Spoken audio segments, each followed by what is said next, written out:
మనలో చాలామందికి ఇష్టమైన స్ట్రీట్ ఫుడ్లో ఎగ్ బోండా కూడా ఒకటి. చల్లటి సాయంత్రం వేళ వేడివేడి ఎగ్ బజ్జీపై కొన్ని ఉల్లిపాయ ముక్కలు, నిమ్మకాయ పిండుకొని తింటే ఆహా, ఆ టేస్ట్ చెప్తుంటూనే నోరూరిపోతుంది కదూ. హైదరాబాద్ ఫుడ్ లవర్స్కి ఇదొక క్యాపిటల్. ఈ మహానగరంలో ఏ మూలకెళ్ళినా ఏదో ఒక వెరైటీ ఫుడ్ మనకు కనిపిస్తుంది. అయితే మనం ఇప్పుడు ఎర్రగడ్డలోని గోకుల్ థియేటర్ దగ్గర ఉన్న ఎగ్ బజ్జీ సెంటర్లో టేస్ట్ ఎలా ఉందో మనం ఇప్పుడు చూసేద్దాం.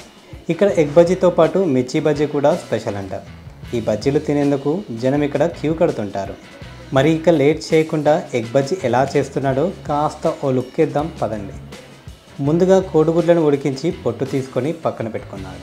ఇప్పుడు ఎగ్ బోండా వేయించడం కోసం స్టవ్పై కళాయి పెట్టి సరిపడా ఆయిల్ వేసి కట్ చేసిన ఎగ్ని శనగపిండి మిశ్రమంలో వేశాను.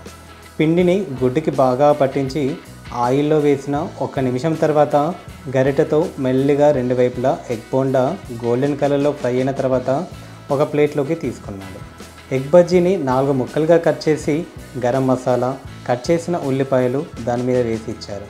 ఆహా, టేస్ట్ వేరే లెవెల్ ఉందండి. మీరు కూడా ఎర్రగడ్డ దగ్గరలో ఉంటే ఒక్కసారి టేస్ట్ చేసి ఎలా ఉందో కామెంట్స్ రూపంలో తెలియజేయండి.